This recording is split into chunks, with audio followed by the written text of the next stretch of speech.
Queridos irmãos, na semana passada nós estivemos abordando o assunto o que fazer em tempos de crise. Hoje eu gostaria de trazer uma conclusão daquela meditação, aproveitando para fazermos tocar no assunto qual deve ser a nossa atitude como cristãos no meio de uma situação como a que nós estamos passando por causa do cenário criado pelo coronavírus ou pelo novo coronavírus.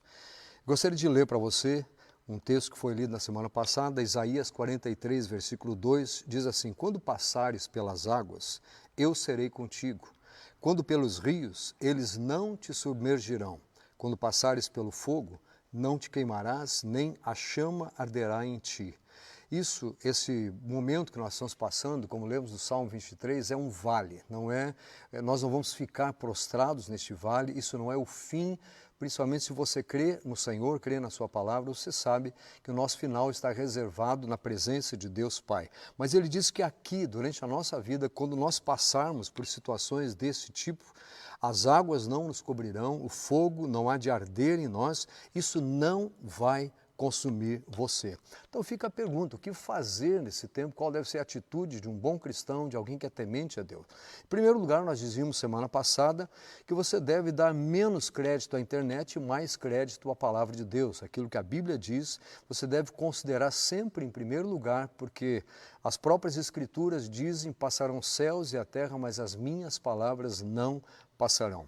Dizíamos também que Paulo escreveu na sua segunda carta aos Coríntios o seguinte: porque Deus, que disse das trevas resplandecerá a luz, Ele mesmo resplandeceu em nosso coração para a iluminação do conhecimento da glória de Deus na face de Cristo.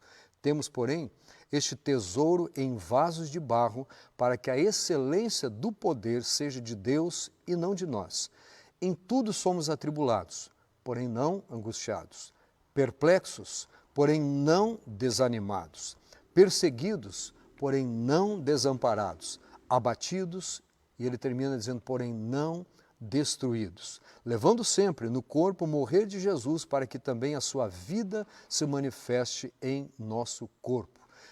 Paulo dá a entender o seguinte: quando nós entendemos que o que passamos aqui está totalmente relacionado com a nossa comunhão com Deus, com a nossa fé em Deus, nós descobrimos que se por um lado passamos por situações indesejáveis, que poderiam ser comparadas ao morrer do corpo, a situações difíceis, é para nós nos lembrarmos que também, semelhantemente, a vida de Jesus se manifesta em nós.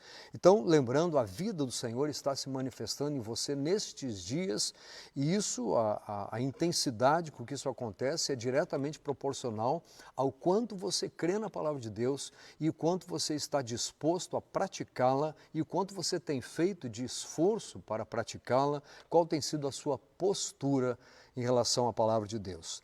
Líamos também que Apocalipse 21:4 diz que haverá um dia em que lhes enxugará dos olhos toda lágrima, e a morte já não existirá, já não haverá luto, nem pranto, nem dor, porque as primeiras coisas passaram. Nós estamos vivenciando as primeiras coisas, porque a continuidade na nossa vida, na presença de Deus, é um tempo de vitória, sem lágrima, sem choro, sem luto, sem pranto, como diz aqui, não é? Porque as primeiras coisas passaram. Deus tem reservado este tempo para você e Ele diz hoje: eu vou secar toda lágrima que você está derramando.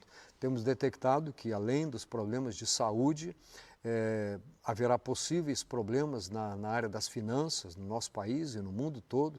A economia deve ser abalada dependendo de qual será a intensidade ou o tempo da demora, da espera, porque algumas coisas sejam feitas. Enfim, nós estamos orando para que você tenha condições de passar em vitória por esse tempo todo. Mas não se esqueça, o Senhor tem reservado um futuro melhor para você. Aliás, como eu disse, eu me inspirei numa mensagem de um famoso pregador americano para tirar essas palavras, e ele dizia a seguinte frase: não sabemos o que o futuro nos reserva, mas sabemos quem tem o futuro nas suas mãos. Você não sabe o que vai acontecer amanhã, mas sabe quem tem o amanhã nas mãos. Recebi hoje uma frase bastante interessante, uma definição do que seria esperança.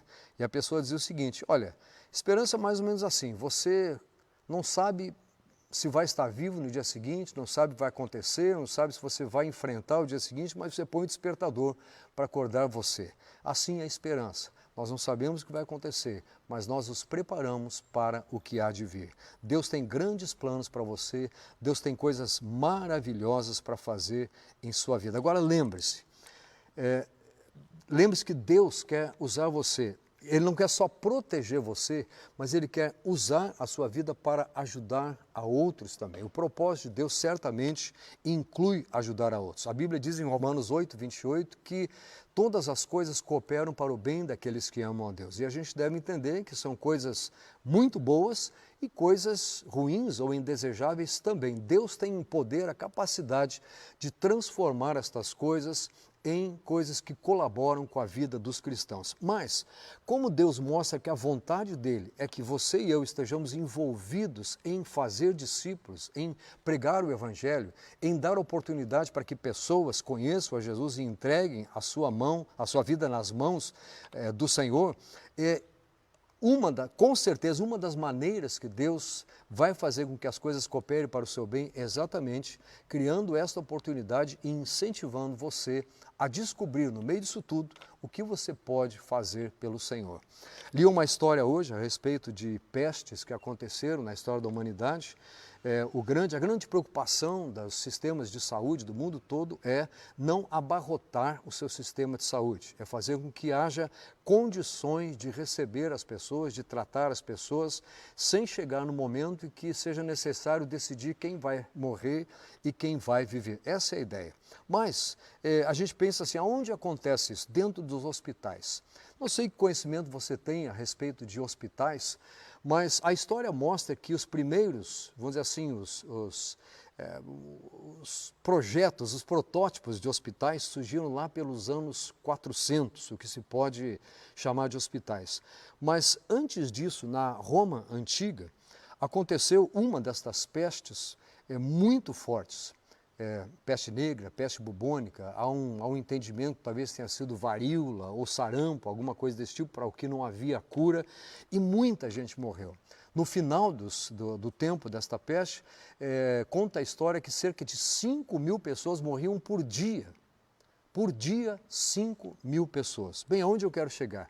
É que os cristãos, também foi exatamente nesta época que o cristianismo se espalhou, porque muita gente passou a se converter ao cristianismo. A história nos diz que foi o imperador que decidiu que Roma se tornaria cristã, mas com grande probabilidade este momento que o mundo estava vivendo de uma mortandade muito grande, levou muita gente a buscar a Deus. E eu creio que isso está acontecendo nos nossos dias também. Muita gente está se dando conta da incapacidade do ser humano, da impossibilidade de o homem encontrar solução para os seus problemas, para as suas perguntas, resposta para as suas indagações, e quando ele descobre que Deus não muda, que Deus é estável e que Ele tem resposta para tudo, o ser humano realmente se volta para Deus. É o que nós esperamos, que você tenha o entendimento e esteja sendo um instrumento nas mãos de Deus para alcançar sua família, seus vizinhos, seus colegas, seus amigos e aqueles que você não conhece, mas com quem você vai se deparar por esses dias. Então o que acontece é que naquele período da história, não havia hospitais, só que os cristãos da época, em vez de fugirem das cidades onde havia uma incidência maior daquela peste, onde muito mais gente estava morrendo, eles entravam naquelas cidades e achavam algum lugar onde eles podiam tratar, cuidar dos doentes, tratar dessas pessoas. Então, com toda certeza, este movimento cristão foi um precursor do que hoje veio se tornar nos hospitais, toda a tecnologia embutida. Os cristãos foram os verdadeiros precursores dos hospitais que nós temos hoje em dia. Aí fica a pergunta, por que temos hospitais, será que não temos mais nada para fazer? Com toda certeza, o mesmo tipo de amparo, de cuidado, de amor, de atenção que foi dado pelos nossos irmãos cristãos daquela época, pode ser repetido hoje, é claro que de outra forma, mas por você, por mim, pela igreja do Senhor. Deus está nos dando esta oportunidade. Em vez de olharmos para a dificuldade que estamos passando como problema, como luta, como coisa que o diabo está fazendo, nós deveríamos olhar o que Deus quer que nós façamos no meio disso tudo, como Deus quer que o povo dele haja no meio meio dessa situação toda. Enfim, podemos e devemos cuidar das pessoas que precisam ficar em casa, em primeiro lugar, os mais idosos. Precisamos usar de criatividade para isso. Eu li algumas sugestões de coisas que igrejas estão fazendo, muita gente se mobilizando, enfim, algumas pessoas criando alguns kits de cuidado de pessoas que não podem sair de casa. Outro dia eu recebi de um irmão da igreja uma oferta, dizia, olha, se alguém precisar que eu faça compras, eu estou à disposição, se alguém não puder sair de casa, enfim, o cristão é o primeiro que deve ser encontrado com esse tipo de atitude e nós podemos, com certeza, fazer alguma coisa. Você pode, por exemplo, esteja você na situação de risco ou não, você pode usar o seu telefone, o seu WhatsApp, os seus e-mails. Usamos para tantas coisas, gastamos tanto tempo desnecessariamente diante de uma tela e agora temos toda a oportunidade do mundo para falarmos com as pessoas, para levarmos mensagens de estímulo, de ânimo para as pessoas, para falarmos que Deus resolve isso tudo e quando nós colocamos a vida nas mãos do Senhor, a última palavra é dele, o resultado final pertence a ele. Use da sua criatividade. Você pode telefonar, você pode criar mensagens, não repita mensagens em grupos que pessoas mandam aos milhares por aí, faça a sua comunicação pessoal, use a sua entonação, dirija-se pessoalmente, não mande em grupos, eu vou confessar para você, eu apago todas ou quase todas as mensagens que eu recebo, porque o número é tão grande, não há tempo para ler, mas quando você se dirige pessoalmente a uma pessoa, quando você fala com ela, ela vai dar ouvidos. Escreva a sua mensagem, aquilo que Deus coloca no seu coração, entre em contato, faça ligações, faça as compras se necessário, atenda ao telefone, coloque à disposição o seu telefone, olha, quando você quiser ligar, fale comigo, faça vídeos, você falando e mande para essas pessoas e finalmente ore. Ore muito para que Deus ampare e para que Deus dê entendimento daquilo que no meio disso tudo pode ser uma transformação de vida, uma transformação para essa pessoa que recebe a sua mensagem e toda a sua família. Enfim, você pode dar ajuda ou precisar de ajuda. A igreja está no meio disso tudo. Como os cristãos da época primitiva falaram e fizeram e trabalharam, a igreja, espera-se, está cuidando dos necessitados nesses dias. Quero dizer para você que, como igreja, eu estou aqui diante de um ambiente onde cabem 500 pessoas. É a nossa capacidade dessa nave, está atestada no alvará dos bombeiros, 500 pessoas, em números redondos, é a nossa capacidade. Estamos aqui em 4 pessoas trabalhando, fazendo o nosso papel, gravando, transmitindo para você essa mensagem e bate assim um sentimento estranho de olhar para um local onde normalmente eu enxergava você que está ouvindo, ou outras pessoas, não é? E dessa vez não há ninguém, então bate uma certa tristeza. Por outro lado, quando eu olho as estatísticas da internet e descubro que nós estamos alcançando pelo menos 5 vezes mais pessoas do que nos nossos cultos normais, eu fico pensando, Deus está querendo alguma coisa.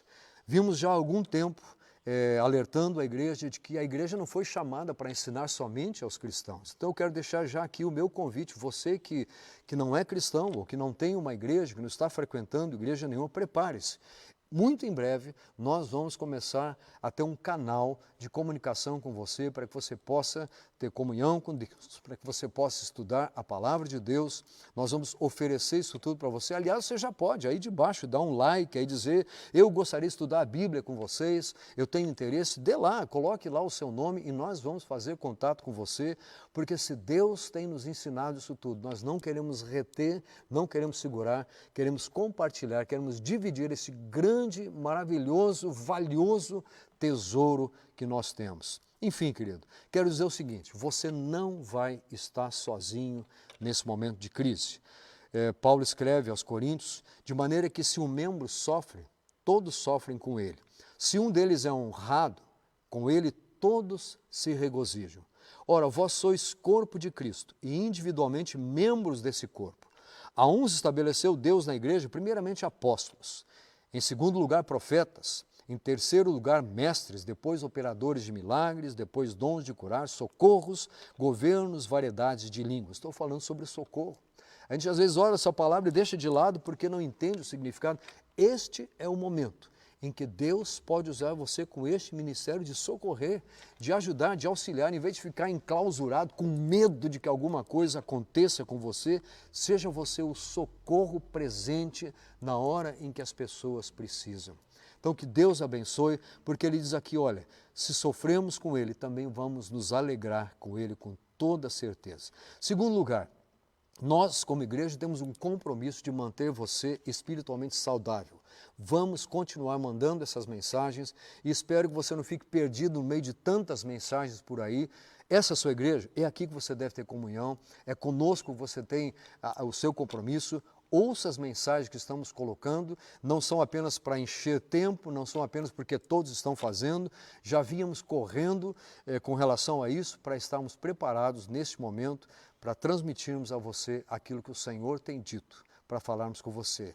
Deus tem um compromisso com você na casa para onde Ele orientou você. Esteja junto conosco, esteja nas nossas reuniões, nas nossas transmissões, nos nossos encontros. Que Deus abençoe você. João escreve a um amigo dele, ao Gaio era o nome dele, ele diz o seguinte: meu amado, acima de tudo eu faço votos por tua prosperidade e saúde, assim como é próspera a tua alma. Pois fiquei sobremodo alegre pela vinda de irmãos e pelo seu testemunho da tua verdade, como tu andas na verdade. Não tenho maior alegria do que esta, a de ouvir que meus filhos andam na verdade. Quero dizer para você que eu vou ter uma grande alegria de ouvir que você está andando nesta verdade, de trabalhar, de ser um instrumento, de ser útil nas mãos de Deus. Nós queremos servir a você. Se você ficar doente, deixe-nos saber. Eu quero dizer para o irmão que já aconteceu de pessoas da família, de alguns conhecidos, próximos, morrerem e eu não ficar sabendo, porque as pessoas acham que nós, todas as vezes, recebemos uma instrução celestial dizendo o que está acontecendo. Deus pode usar este meio, mas este não é um método natural, normal. Faça contato, diga, escreva, você faz parte de um grupo pequeno, de um grupo de comunhão, entre em contato com as pessoas. Aliás, eu quero dizer, se você é membro desta igreja, você precisa, você deve, você tem que fazer parte de um dos nossos grupos. Ali, se associe-se a um deles, ainda que estejamos impedidos de nos reunirmos, mesmo nesses pequenos grupos, faça parte, porque por ali acontece a nossa comunicação. Faça parte você e utilize do amparo desses irmãos para a sua vida também. Enfim, queremos saber o que você está passando para podermos ajudar a você. Continuaremos oferecendo essas oportunidades de comunhão, de adoração, mesmo estando afastados. Quinto lugar, nós queremos ajudar você a ajudar a outros como nunca você pôde fazer antes. Esta é a oportunidade. Entenda que Deus tem uma obra a ser feita através da sua vida. Eu não estou onde você está, eu não tenho o sobrenome que você tem, eu não trabalho onde você trabalha, eu não tenho o tempo dividido da maneira que você tem, eu não me encontro com as pessoas que você se encontra, eu não tenho nem as ideias que você tem ao longo do dia. Este é o momento de você abrir o coração, abrir as suas mãos, por que não dizer abrir o seu bolso, porque a Bíblia diz que onde a gente tem o nosso tesouro, ali está o coração, no que você tem investido o tempo que lhe sobra agora. E o dinheiro que você pôde acumular nesse tempo todo, de trabalho, de envolvimento, enfim, está na hora de repensar o rumo da sua vida, de pensar aonde Deus quer que você esteja envolvido e está fazendo o que Deus quer que você faça. Enfim, dê o seu nome, coloque embaixo aí do Facebook, da mensagem, escreva, faça-nos saber de você. Se você não tem igreja, nós queremos recebê-lo com amor, com carinho. Você vai ser muito bem-vindo. Diz o apóstolo João, para encerrar esta mensagem, nisso conhecerão todos que sois meus discípulos, se tiverdes amor uns aos outros. Sejamos nós usados como aqueles cristãos da época daquela peste terrível foram usados para abençoar pessoas sem medo de nada mais. Aliás, a Bíblia diz que nós não devemos ter medo de nada, apenas temer a Deus e vivermos desta forma. Que Deus produza na sua vida a calma necessária, que Ele lhe dê a paz que Jesus disse que deu, que Ele lhe dê entendimento, que Ele lhe dê tranquilidade nesse momento, que Ele traga grande alegria, confiança e fé para você e para a sua família, e que Deus faça com que o amor revelado na sua vida seja um instrumento para que outras pessoas conheçam do Senhor. Ore comigo. Pai Celestial, eu quero nesse momento agradecer pelo privilégio que nós temos de sermos instrumentos nas tuas mãos. Senhor, que coisa grande isso, que coisa maravilhosa, aquilo que tu farias se estivesses aqui, tu delegaste a nós. Senhor, nós queremos ser usados poderosamente por ti. Sabemos, Senhor, de pessoas amigas, pessoas próximas, familiares, gente muito chegada que ainda não te conhece. Senhor, dá-nos sabedoria e graça para alcançarmos o coração destes também. Leva-nos, Senhor, sempre em segurança e leva-nos a ter um entendimento perfeito da tua vontade, da tua direção, enquanto tu nos guardas em paz, em segurança, em alegria, no amor do Senhor, na confiança que nós podemos ter em ti. Em nome de Jesus oramos e agradecemos. Amém. Deus te abençoe, meu querido, que o Senhor esteja sempre no seu lar. Fica aqui o meu convite para você assinalar lá o likezinho embaixo, participe conosco, a divulgar esta mensagem, a convidar outras pessoas, a curtir a página da igreja e a estar conosco nas nossas próximas transmissões, sejam aquelas que são enviadas somente com voz durante a semana ou aquelas que são transmitidas ao vivo, como esta de domingo à noite ou a de domingo de manhã no estudo bíblico maravilhoso da Palavra de Deus. Que Deus o abençoe, que a graça, a paz e o consolo da parte de Deus estejam sobre você e sobre a sua casa, no nome de Jesus.